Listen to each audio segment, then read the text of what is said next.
Ibu dan bapak calon guru penggerak, hutan adalah salah satu tempat hidup beraneka ragam hewan dan makhluk hidup lainnya. Hutan merupakan rumah bagi mereka.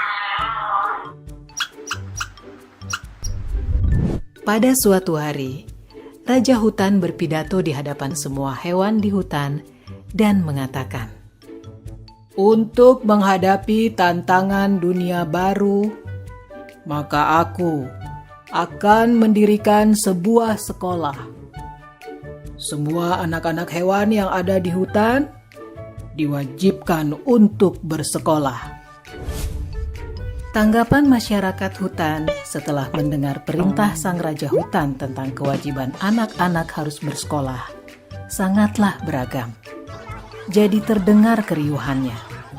Mereka mendiskusikan kurikulum yang harus diajarkan di sekolah hewan tersebut. Semua memiliki pendapat yang berbeda. Pagi yang cerah, warga hutan mengantar anak-anak mereka ke sekolah hewan untuk mendaftar masuk sekolah. Mereka antri dengan tertib berbaris.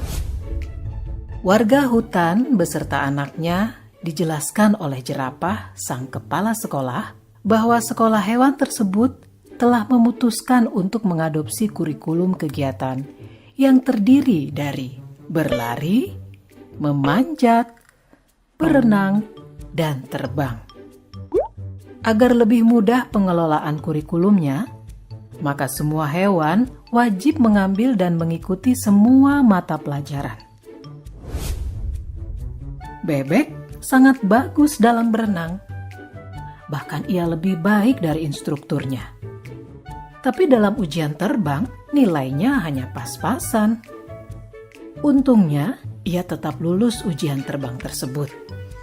Yang membuat dia sedih adalah hasil ujian berlarinya. Ia mendapatkan nilai yang sangat buruk karena dia sangat lamban dalam berlari. Padahal, bebek sudah berusaha dengan sangat keras. Dia harus tinggal di sekolah setelah sekolah usai untuk latihan berlari ini. Dia bahkan juga terpaksa meninggalkan hobinya berenang untuk menambah jam latihan berlarinya. Dia berlatih sangat keras hingga selaput kakinya robek. Akibatnya, ia pun tidak bisa menunjukkan hasil yang baik bahkan dalam ujian renang karena masalah dengan kakinya tersebut. Bebek pun gagal di ujian berlari dan hanya mendapat nilai rata-rata dalam ujian berenang. Bebek sedih sekali mendapat nilai rata-rata. Tapi di sekolah tidak ada yang peduli dengan kesedihannya.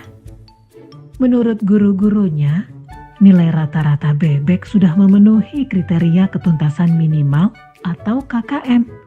Jadi tidak masalah.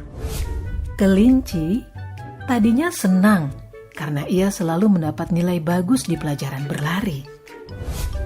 Tapi akhir-akhir ini semangat belajarnya menurun drastis.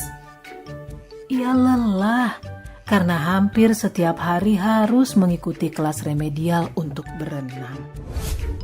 Sementara itu, tupai adalah hewan yang sangat baik dalam memanjat pohon. Tapi saat pelajaran terbang, ia mengalami frustasi.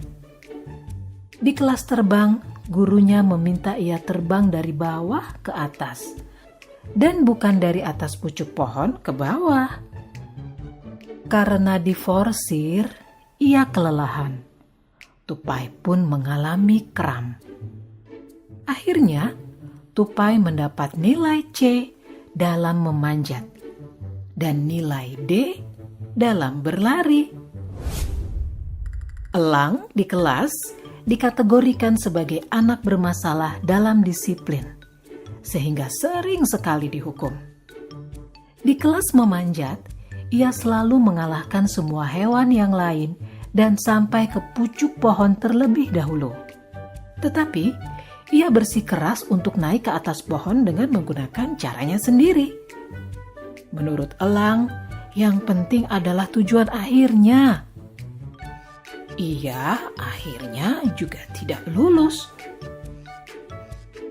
Walaupun gurunya sudah memintanya untuk terbang dari bawah, ia tetap tidak mau mendengarkan.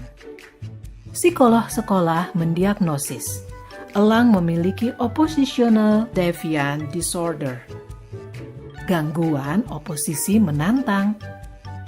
Rencana modifikasi perilaku yang ketat pun lalu dikembangkan untuk elang. Pada akhir tahun, seekor ular yang kebetulan bisa berenang sedikit, berlari sedikit, memanjat, dan terbang sedikit, memiliki nilai rata-rata tertinggi di antara para hewan. Sebagai murid yang dianggap terbaik, ia diminta mengucapkan pidato akhir tahun mewakili hewan-hewan lainnya.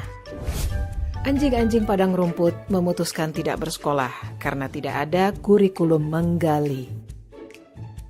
Para orang tua anjing kemudian lebih memilih mengirimkan anak-anaknya untuk magang kepada musang, sambil terus mengkritisi kebijakan sekolah hewan.